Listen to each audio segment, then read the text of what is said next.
we want to be diverse except for that. You know, I'd like to also, I totally agree, and I'd like to also point out, and we'll get to you, Richard, in a second, but I'd like to also point out that 1947, rather, was the first time that a shift was made, and they started to redefine separation of church and state. It's amazing. Richard, what's your thought? Hey, Richard. We can't hear you, Richard. If you're talking, we can't. We got no sound at all right now. Oh, there we go. Okay. Can you hear me now? Yeah. Because I can't hear you. I can't hear myself when I'm talking to you on the TV. Okay. That was a wonderful presentation. I've seen that gentleman on numerous occasions, that particular speaker.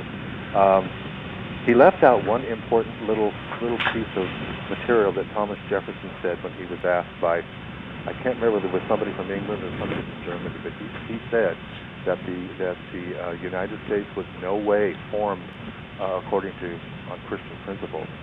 I have to look that up to find the exact quote, and I will if you want me to present it to you at some other time. But other people like Benjamin Franklin and a few of those other people that were around at the time wanted to make it clear that even though they trusted in God, the United States itself was not to be based on religion because of all of the tyranny that religion has caused in the old countries. Well, wait a second, Richard. Sure. You know, as we heard there, I'm getting a little feedback there. As we heard there, the Founding Fathers quoted 34% of the time from the Bible. They said that it was necessary. It was the foundation of the law of our country. So what you're saying is exactly what is the opposite of what they were saying. Mm-hmm. We have direct quotes from them, and we've got a quote from Richard who is saying the opposite. All I can say is I run into this a lot with people who want to say whatever they want to say. For you viewers out there, check out the facts. You know, it's all we can say. Check out the facts and see what is true. Richard, do you have a comment to that? Yeah, you're right, and he's right about the Founding Fathers using biblical principle to support a lot of the stuff that they did, but they were using it in the context of law, not in the context of religion, okay? Because, like I said, people like Thomas Jefferson, Benjamin Franklin, even George Washington, were very quick to remind the public that because of the tyranny that they had seen in the old countries, England, France, Germany, even places like Switzerland that were under the domination of the church, mm-hmm. They did not want the United States to be like that. It wasn't that they didn't want biblical principles. They just didn't want the United States to be a church-dominated nation. That's what they were coming out. Wait. We agree with you that they did not want a single denomination. Like in England, it was the Church of England. In Italy and a host of other countries, it was the Roman Catholic Church. We've talked a lot about, we'll talk more in the future, we'll show some films on the Inquisition, the persecution of the Roman Catholic Church, because that was the only allowed state religion. But they did want Christianity, the Church of Christianity in general, to be, they said they were indissoluble. And there are more quotes coming up later on this film as well, but I think what we've seen already, it's clear that the government in 1854 said, this is a Christian nation. The Founding Fathers considered it so and expected their descendants to remain as a Christian nation. All I'm saying is America doesn't want that now, and America, we're a democracy and 51% wins, and that's okay with me because God's going to straighten it all out someday anyhow.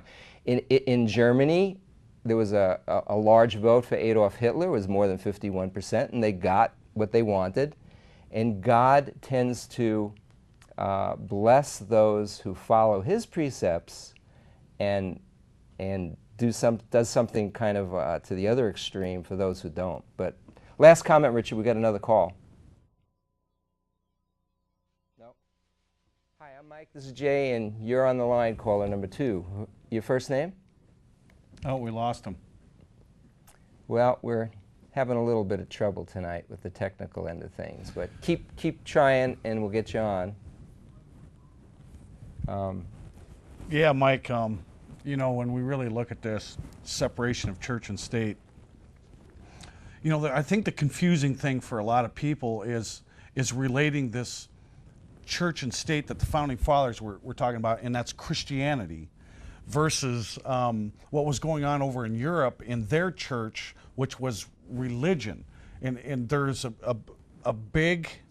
Well, they use the word religion a lot, the founding fathers. The big difference again is that they did not want one denomination among the different Christian denominations to rule and demand that everyone follow those precepts. They wanted freedom of religion based upon Christian principles. They only quoted the Bible. They were not quoting other religious texts. Right. So additional laws thrown into those religions over there in the Church of England and all those others, that Roman Catholic Church, where they bound everyone by their laws. Right. They just wanted to follow the liberty of the New Testament. And notice, I mean, you're not allowed to read from the Bible or quote from the Bible in school systems today because of this, quote, separation of church and state. When they were constantly quoting from the Bible, they had courses at different schools at different times right from the Bible. For 200 years in that primer, used up to 1900. Right. The year 1900, they had the alphabet being learned and spelling being learned with quotes right from the Bible. You wouldn't have a chance. I mean, they knocked down a nursery rhyme that didn't even mention God because they said, well, you can infer God from that, and that's, you know, that's unconstitutional. No, it's not unconstitutional.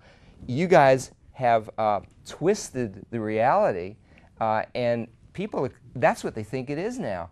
And it shows you how much, if a lie is repeated often enough, and if you get the right people, they got a Supreme Court in there, it didn't use one precedent, versus that other Supreme Court that had 87 and much more, but only quoted no precedent.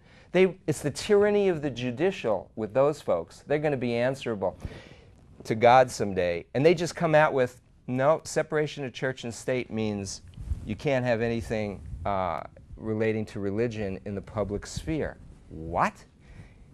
Sure, they could make up a rule, but where was the rest of, you know, Congress? I wasn't, you know, I was kind of young in 1947, but it's amazing. Mike, we're going to, you know, that last clip, and I don't know if we're going to show it today, but the paradigm shift in 1962 when they eliminated God out of the public school system. Now, what's the first thing that everyone can think of, especially us older folks, of the 60s? Is the sexual revolution. I mean, you can look at that 1962 decision, Mike, and you can go back and look at divorces being low, all the moral issues was just at a low level, and as soon as they threw God out, Mike, that's when the whole immorality of our country took off. Yeah, I don't know if we have time to show those charts because those visuals are dramatic. SAT scores, you name it. Right with 62, 63. And Washington, those others said that once you start to leave the moorings, the foundation, the Christian principles that our law and our country is built upon, the morals are going to fade away. And that's in the next section of this film. So we can tell you where to get it. You're going to see it at the end of the program. It's wallbuilders.com, WALLBUILDERS.com. on the internet, and there'll be an 800 number for them too, where you can get this film in its entirety. But we've been lied to. Isn't that a little annoying? Mike,